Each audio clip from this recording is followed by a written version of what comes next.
اللہ اللہ اللہ اللہ۔ جب اکبر کا دور تھا بادشاہت کا ہندوستان پر، شہنشاہ اکبر کی حکومت تھی، تو اس کے دو بڑے مصاحب تھے خاص۔ ایک کا نام فیضی تھا، یہ دونوں بھائی تھے، اور دونوں میں سے ایک شیعہ تھا اور ایک مائل تھا شیعہ کی طرف، لیکن شیعہ نہیں تھا۔ اور یہ عالم بھی بہت بڑے تھے، اللہ کی شان ہے، شیعہ میں بھی بڑے بڑے علماء گزرے ہیں، اب بھی ہیں، ہر فرقے میں ہوتے ہیں۔ تو اس نے تو ایک باقاعدہ قرآن کی تفسیر لکھی تھی، فیضی نے، الہام الرحمن کے نام سے، وہ آج بھی ملتی ہے تفسیر۔ اس نے پوری قرآن کی تفسیر بغیر نقطے والے حرف سے لکھی تھی، یعنی وہ حرف لایا جس میں نقطہ نہ ہو، جیسے الف پہ نقطہ نہیں ہے، ہا پہ نقطہ نہیں ہے، دال پہ نقطہ نہیں ہے، را پہ نقطہ نہیں ہے، صاد پہ نقطہ نہیں۔ تو وہ حرف اس نے کی نے، کمال تو یہ ہے نا کہ قرآن پورے کی تفسیر لکھے اور نقطے والا حرف بھی نہ آنے دے۔ علم اتنا تھا لیکن تھا گمراہ۔ یہ وہی بدبخت ہے جس نے اکبر کو دین الہی کے نام سے ایک دین میں کہ تم تو بادشاہ ہو، دینی بادشاہ کا نام جو ہے، بادشاہ دین خود بناتا ہے۔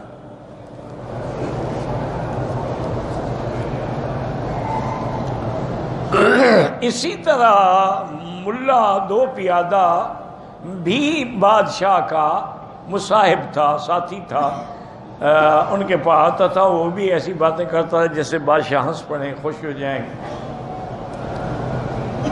تو ایک دن فیضی نے بادشاہ سے کہا کہ حضرت ہم آپ سے بڑی ایک خاص دین کی بات کرنا چاہتے ہیں،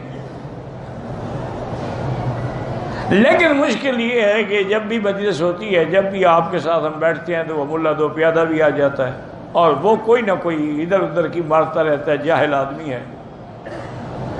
آپ مہربانی کریں، ہمیں ٹائم دیں، لیکن شرط یہ ہے کہ وہ نہ آئے۔ بادشاہ نے کہا بھی دیکھو ایسی بات نہ کرو، وہ بھی ساتھی ہے نا، دوست ہے نا، جیسے تم دوست ہو۔ جب تمہارے ساتھ میرا کوئی پردہ نہیں، ان کے ساتھ بھی نہیں، بس اس کو میں یہ پابند کر دوں گا کہ بات کوئی نہیں کرے گا۔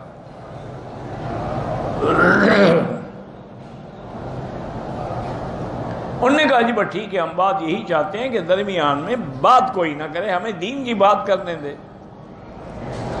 بادشاہ نے کہا ٹھیک۔ بادشاہ نے اس کو آدمی بھیجا، دیکھو آج ہماری خاص میٹنگ ہے، اس میں تم نے آنا ہے، لیکن شرط یہ ہے کہ تم نے بات نہیں کرنی۔ انہوں نے کہا ٹھیک ہے، بادشاہ کا حکم ہے بھی مت بولو، تو ہم نہیں بولیں گے۔ لیکن جب وہ میٹنگ میں آئے نا تو اپنی جوتیاں بغل میں دبا کے آ کے آرام سے بیٹھ گیا۔ اب آدمی کو ہنسی تو آتی ہے نا کہ بادشاہ کی مجلس میں ایک آدمی جوتے لے کے بیٹھا ہو، تو ویسے ہی ہنسی آ جاتی ہے، چاہے وہ کچھ وہ چپ بیٹھا ہو۔ تو فیضی نے اشارہ کیا بادشاہ کو، یہ بد تہذیب، یہ کیا کر کے بیٹھا ہے آپ کی مجلس میں، یہ جوتے بغل میں دبا کے بیٹھا ہوا ہے۔ بادشاہ نے پوچھا ہاں بھائی کیا بات ہے، کیوں تم نے؟ انہوں نے کہا حضرت شیعہ کی مجلس ہو نا، ڈر لگتا ہے شیعہ چوری کرتے ہیں۔ حضور کے زمانے میں بھی شیعہ تھے، وہ جوتیاں چوری کرتے تھے۔ اس کو غصہ آ گیا، فیضی نے کہا حضور کے زمانے میں کہاں شیعہ تھے؟ انہوں نے کہا یار میں پڑھا لکھا نہیں ہوں، ابو بکر کا زمانہ ہوگا۔ نے کہا ابو بکر کے زمانے میں شیعہ کہاں تھے؟ انہوں نے کہا یار اب میں کوئی تاریخ دان تو ہوں نہیں، حضرت عمر، انہوں نے کہا حضرت عمر کے زمانے میں شیعہ کہاں تھے؟ انہوں نے کہا بدبختو تم کہاں سے نکلے ہو؟ نہ نبی کے زمانے میں تھے، نہ ابو بکر کے، نہ عمر کے، اب کہاں سے نکل کے آ گئے ہو؟ بادشاہ گمراہ کریں وہ جناب ایسے لاجواب ہوئے کہ ایک مزاحیہ آدمی نے اس کا منہ بند کر کے رکھ دیا، ان کا سارا علم ختم ہو گیا، جواب ہی نہیں دے سکے۔ علماء نے بڑی تحقیق کی ہے، یاد رکھیں۔ انہوں نے کہا کہ کھجور جو ہے نا یہ انسان سے مشابہ ہے۔ کیا معنی؟ انسان کا ہاتھ کٹ جائے زندہ رہ سکتا ہے، ٹانگ کٹ جائے زندہ رہ سکتا ہے، لیکن گردن کٹ جائے پھر زندہ نہیں رہ سکتا۔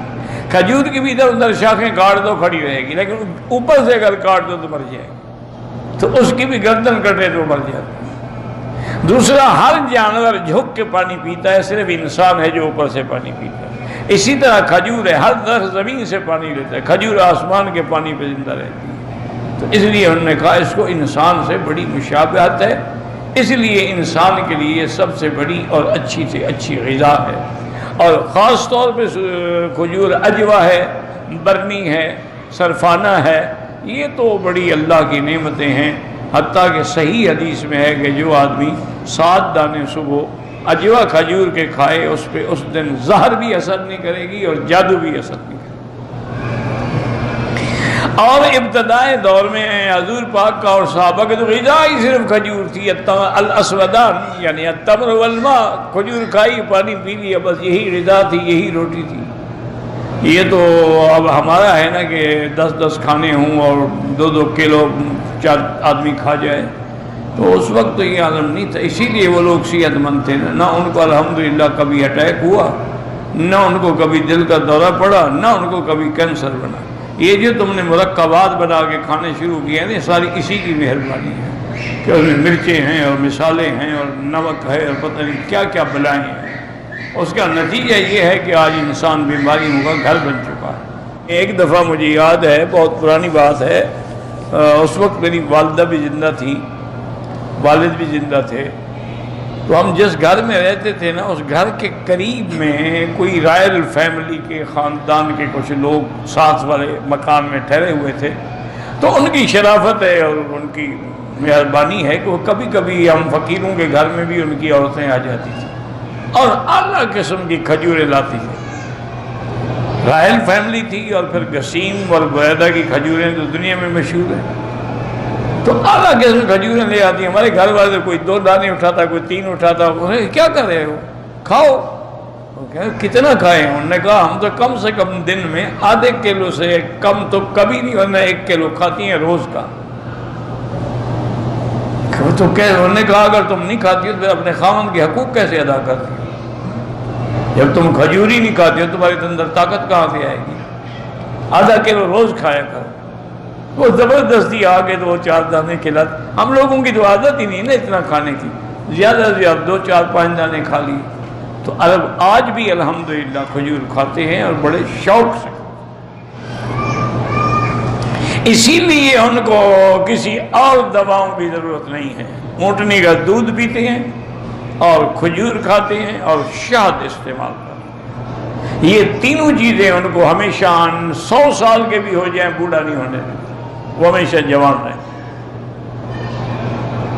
بہرحال تو حضور نے بھی فرمایا کہ اپنی عورتوں کو کھجور کھلایا کرو، اگر تازہ کھجور نہ ملے چلو سوکھی کھلاؤ، کیونکہ دنیا میں اور کوئی ایسا درخت نہیں شان والا جس کھجور سے زیادہ کہ جس کے نیچے اللہ نے بی بی مریم کو پناہ دی۔